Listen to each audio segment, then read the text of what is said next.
Good afternoon, everyone, and greetings from our nation's capital in Washington, D.C. My name is Terry McVenis, the President and CEO of RTCA. Welcome to all of you to what is now our 28th in a series of webinars, Aviation Technology Connect. We're pleased to have created this series via this platform to hear from a variety of aviation industry leaders on a broad spectrum of topics, which we hope will inspire you, educate you in your profession, and perhaps even evolve your thinking as to where the industry is today, but more importantly, where it's going in the future. As in the past, we have a great international audience with us today. We've been looking through the list of folks that have signed up. We have representatives now from over 40 unique countries from across the globe. So welcome to all of you joining us, not only from here in the United States and Canada, but to many countries in Europe, the Middle East, Africa, South America, Australia, and New Zealand.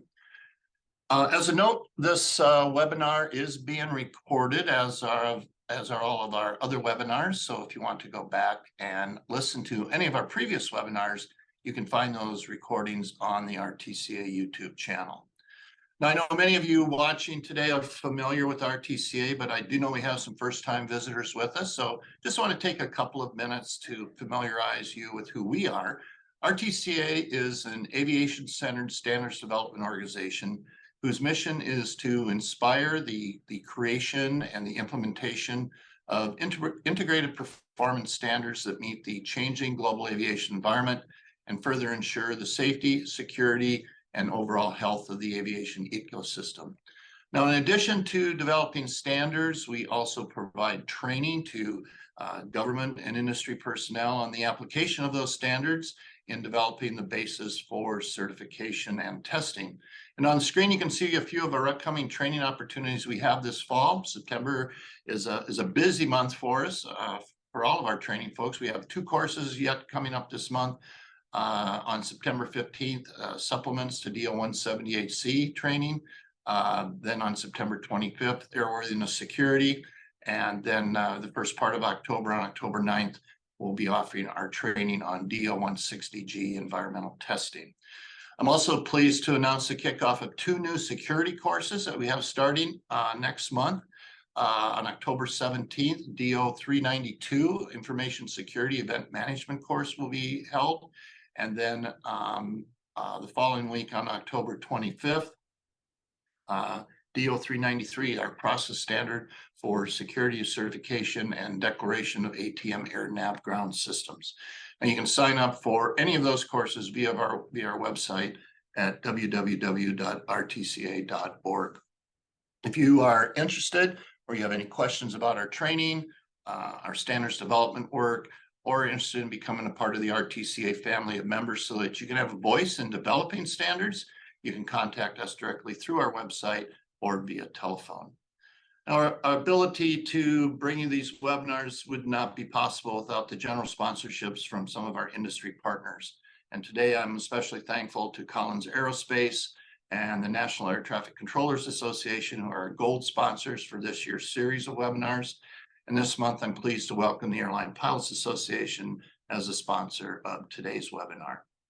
Now, as we get into today's discussion, you're going to have the opportunity to weigh in with your questions to the panelists. So you can simply use the Q&A tab on the webinar platform to communicate with us. So let's go ahead and get started.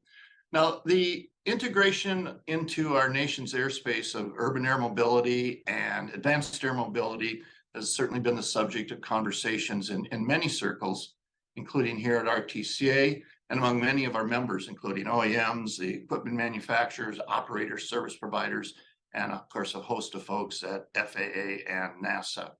In June of 2020, the Federal Aviation Administration Next Gen Office released their initial concept of operations version 1 for UAM that was focusing on flight operations in and around urban areas. And then in April of this year, the FAA released their updated ConOps version 2.0. Recording in progress.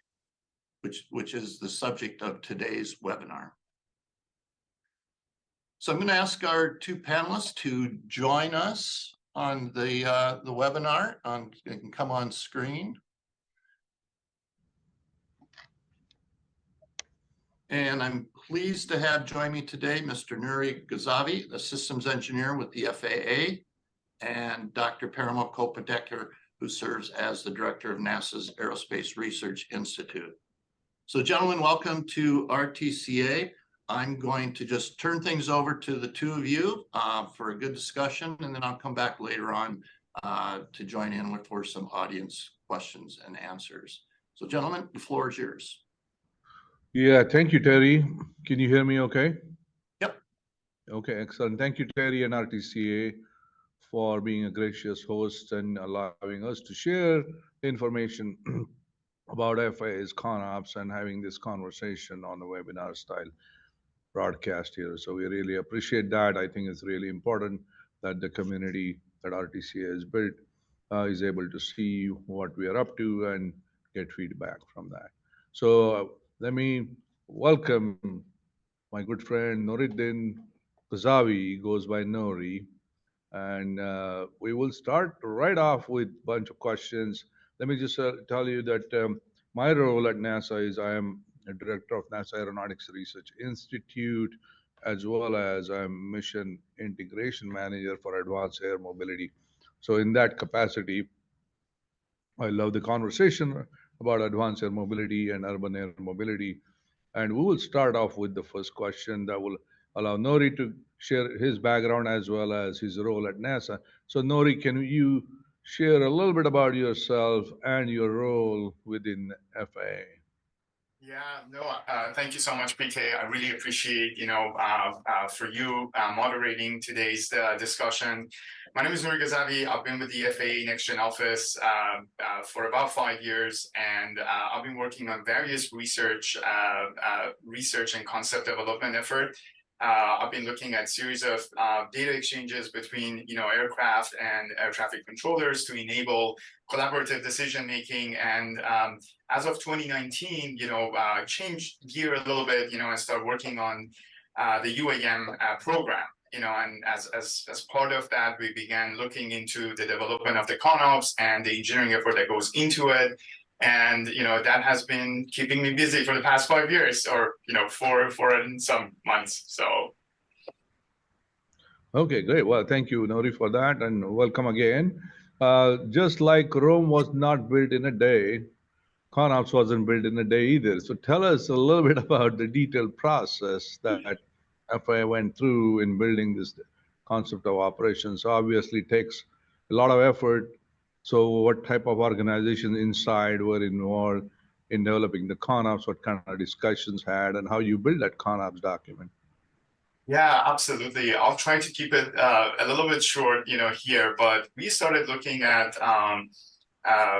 developing this concept, but we understood that we need to work, collaboratively with the industry partners that they are coming, and we started listening to them. We held series of one-on-one listening session, and you graciously hosted those sessions, at NASA NARI, and we kind of engaged with them, understood their business model, and how they would like to operate in the NAS, and based on that, input that they gave us, we went back. And we start, developing our guiding principle and assumptions. I think, for any concept, it's really required to start from the basics, and go from there. So when we put the guiding principle and assumption, we wanted to get a better understanding of, we listened to all of them, on one-on-one session, but now we need to kind of bring everyone together. So we held a guided discussion to really lay out, what's needed, from the industry, and get the input needed to be able to develop the ConOps. So we released our, ConOps 1.0, the UAM one, back in June of 2020. And, when that one was released, that essentially gave us the opportunity, to start working on the engineering aspect. And we started looking at understanding the impact of the concept element that we laid out in 1.0. We had more and more engagement with the industry. We looked into have another guided discussion back in 2022. And we started looking into have that guiding, having that guided discussion, and we start better understanding the demand capacity balancing and, what needs to be updated in ConOps 1.0 to get to 2.0. So when we have that good understanding of, our approach, we started working with our internal FAA stakeholders, Office of Airports, Air Traffic Organization, to be able to drive, the concept and essentially publish this coordinated ConOps as of May of 2023. Okay, great. Well, thank you for detailing the process that was involved in the iterations and the turn that happened. So thank you for that. So let's go to the next question. What were the key points, as you pointed out, that you held many discussions with industry members on listening sessions, as you call, as well as some industry and FAA internal discussions. What were the key points that you heard from industry and how those points influence the ConOps? Yeah, no, that's a really good question, PK. So we really, through those guided discussions, we understood, how the industry wants to operate, right? I think that was the key understanding, first, what is their business model is going to look like, and how they want to be integrated into the NAS. So and also as part of this concept, we really wanted to lay out the foundation that we come up with a concept that is, as a result of density of operation, as indicated by the industry, is not going to impact, our air traffic controller workload. So we started looking into, these types of, the concept of cooperative operations, for UAM ConOps, and, working with the industry, we wanted to kind of make sure that this concept is going to work, for broader, operators and OEMs that they would like to come into service. So as a result of that, we started working with them closely, and I think, one of the key point that I would like to bring up is the fact that, the airspace is a shared resource, for all users, and we wanted to kind of make sure that we cannot carve out, pieces of airspace for everybody to conduct their own operation, in a segregated manner, if you will. So as a result, we started looking into concept that allows everyone to operate in this cooperative environment, knowing that everybody have to adhere to certain performance requirement that is going to be driven by them. Yeah, no, thank you for that explanation and understanding of the cooperative environment. So that's great. Why don't we dive deep into the ConOps itself? Maybe you can reflect and share some 5 main points that everyone needs to know about ConOps. As if there was a test on UAM FAA ConOps, what would that be? What were the 5 points you would want them to know? That's sure. I'll do my best. I hope I'll score good on your end. But so I would like to start by saying that we at the FAA, we are going to retain a regulatory authority over the airspace. So that's one of the key characteristics of this ConOps. But then like when you go a little bit deeper, we understood we are pointing out that there are going to be the air traffic services side as we know it, and the air traffic services side will provide our air traffic services to all airspace users, as long as they are operating in the air traffic services environment. But there is going to be a complementary service delivery environment that we call extensible traffic management, that UAM is one pillar within that. And that is going to allow that flexibility and scalability that the industry desire. So that's one of the key characteristics. So you are going to have, the both side, that it's going to essentially make the air traffic management enabled in the NAS. We are going to have, a cooperative environment for the UAM ConOps. We are going to call it UAM corridor as it laid out in the ConOps. And, for any operators that they are meeting the performance and participation requirements, and they share their intent, they can operate in the cooperative environment. All the stakeholders, all operators, they have to share their intent within the ecosystem to make sure that those operational intent can be strategically deconflicted. That's another aspect of cooperative operations. But we also understood that there is going to be some level of tactical deconfliction needed. So for conflict management, it's going to be having a layered approach, both strategically and tactical deconfliction. And for the tactical deconfliction, it's going to be very akin to visual separation, since most of those operators, they're going to have pilot on board, at least, for initial, to kind of midterm. Also, demand capacity balancing was another element that we identified that needs to be included. So we are going to have, resource, both on the ground and in the airspace, and demand capacity balancing will take those, resources and understand, how they're being used, and as needed, we will apply, or when it's applicable, we will apply the demand capacity balancing. I think, that should be touching on the top 5, right? Yeah, for sure. Yeah, thank you for that, Nouri. I'm really excited to see a bunch of questions already popping up. We will get to those as soon as our pre-planned questions are finished. Looking forward to getting to the questions from the audience. So please, if you're an audience member, want to ask questions, please put that out. As soon as I get to the pre-planned ones, then I'll get to your questions for sure. So let's go to the next question. ConOps separate 3 time horizons, I think near, mid, and long term. Can you tell a little bit about the differences and the time frame and the concepts at each stage as they make progress towards maturity? Yeah, absolutely. That's a really good question, PK. As you're well aware, we are going to have a initial entry into service for all UAM and AAM operations. So in the initial, in the initial phase, if you will, we are going to look into, having these aircraft certified, to be operating in the current regulatory framework. They are going to have pilot on board, and they are going to be able to leverage the existing air traffic services for their operation, whether they're going to be VFR or, later on where they're getting the equipage needed under IFR. We do have the means and mechanism to integrate these operations into the NAS safely.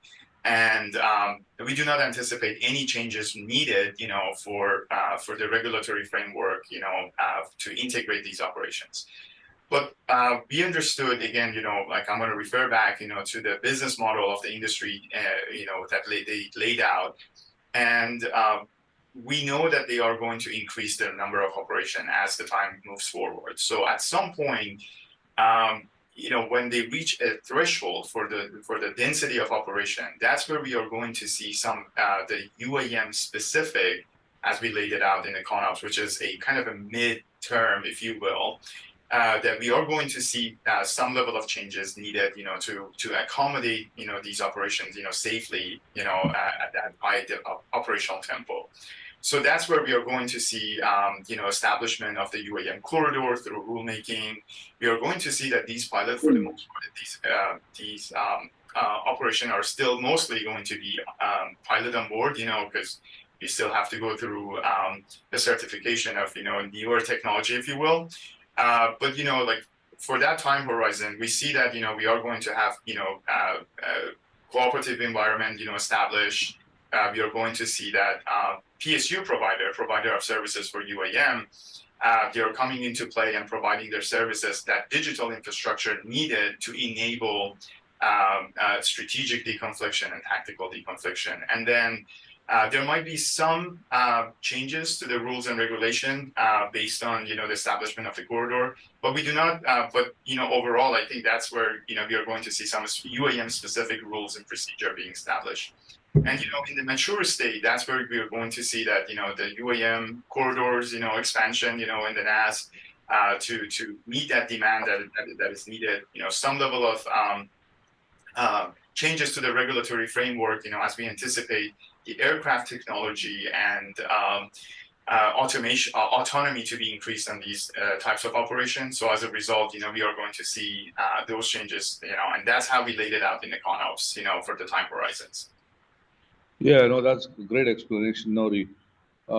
In order to iterate one more time, the most important part that people these days are really excited about, but also a bit nervous in terms of the near term.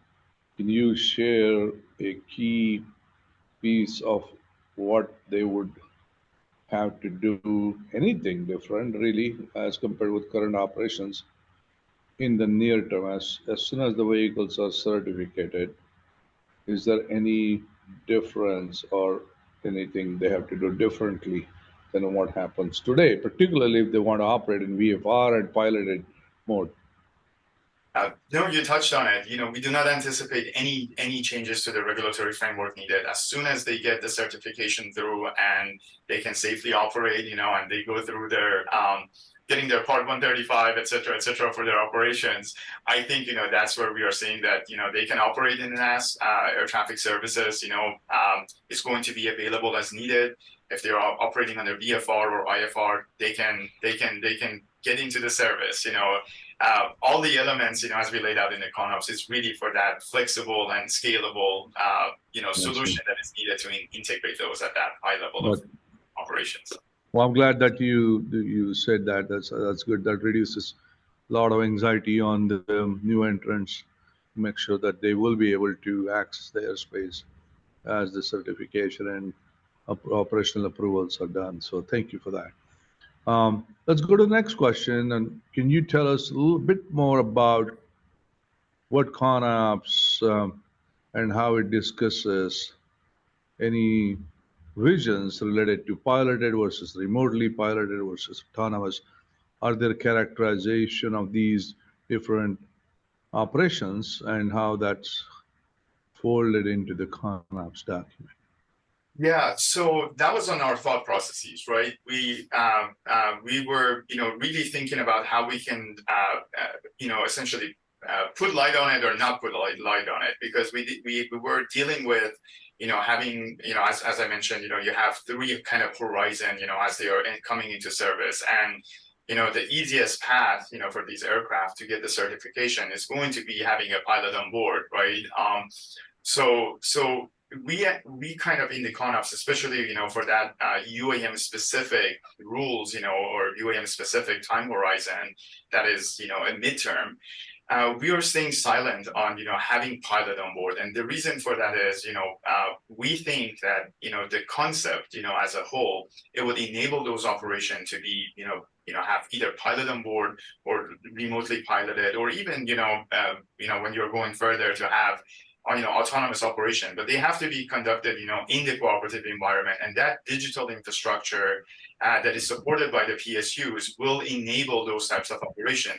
Not specifically needing the pilot on board, but if they have pilot on board or not pilot on board, through that digital information exchange, they can operate safely in a cooperative manner. Okay, excellent. Thank you for that. Now let's talk about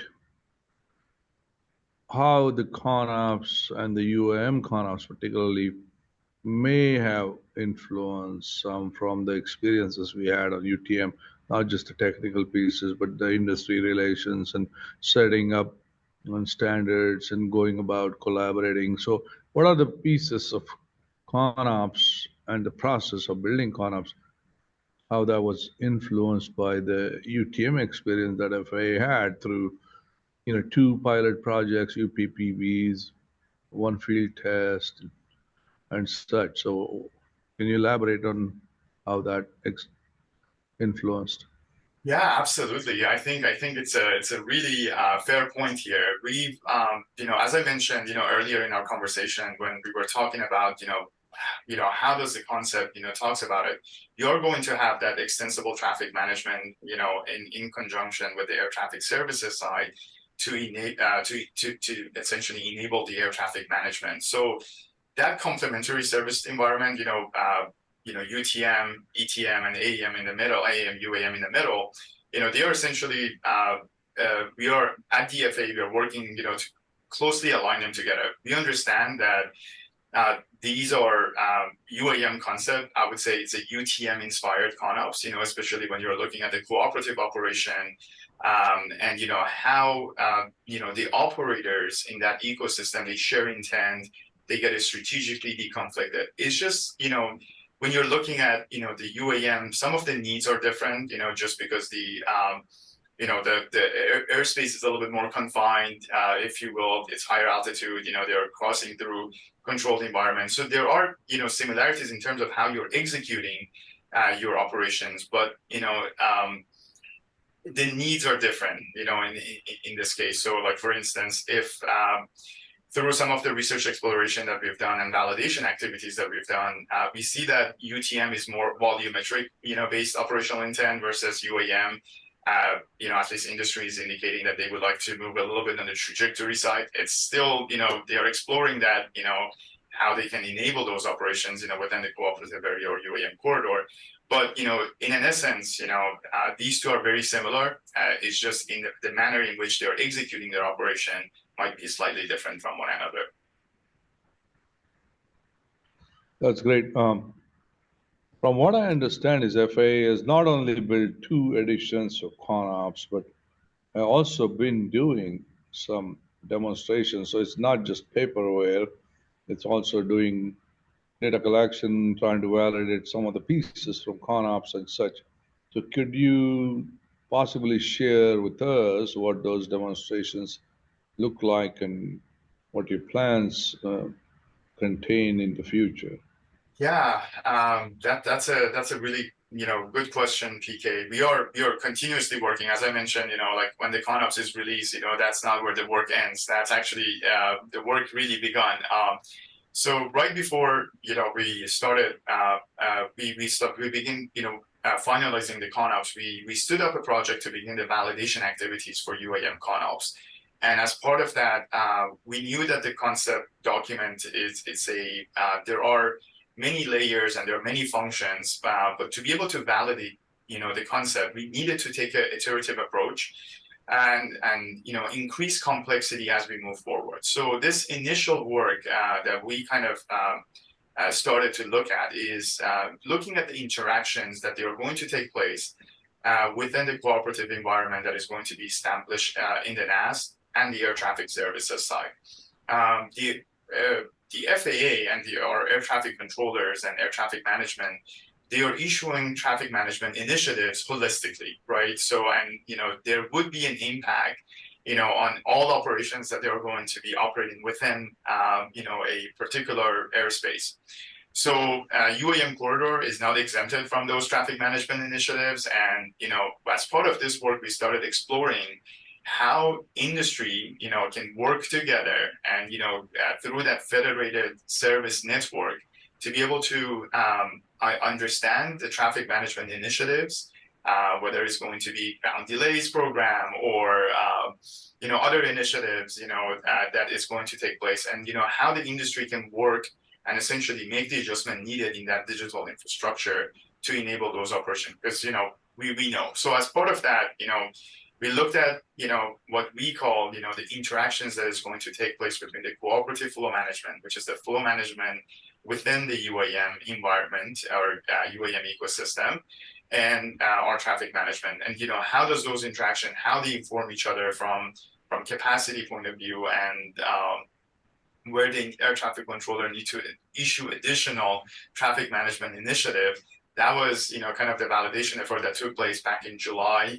We worked with a series of industry partners. We worked with, 2 PSU providers. We worked with our 2 different operators, as well as UAS test sites.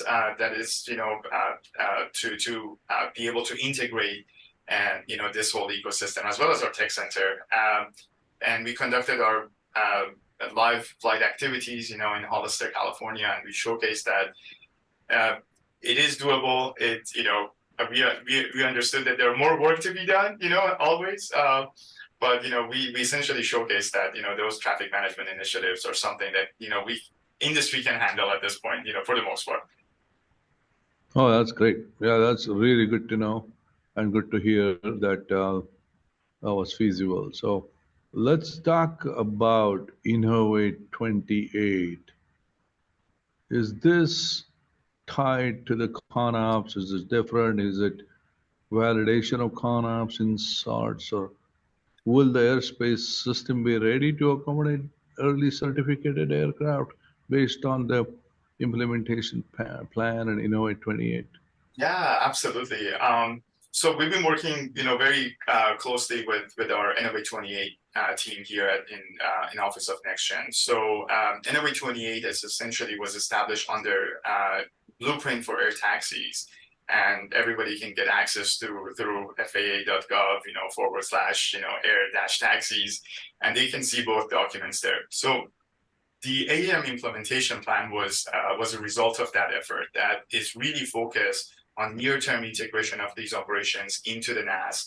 And, from the FAA side, we are working, holistically across, our line of businesses within the FAA to enable these operations at scale, in a near term.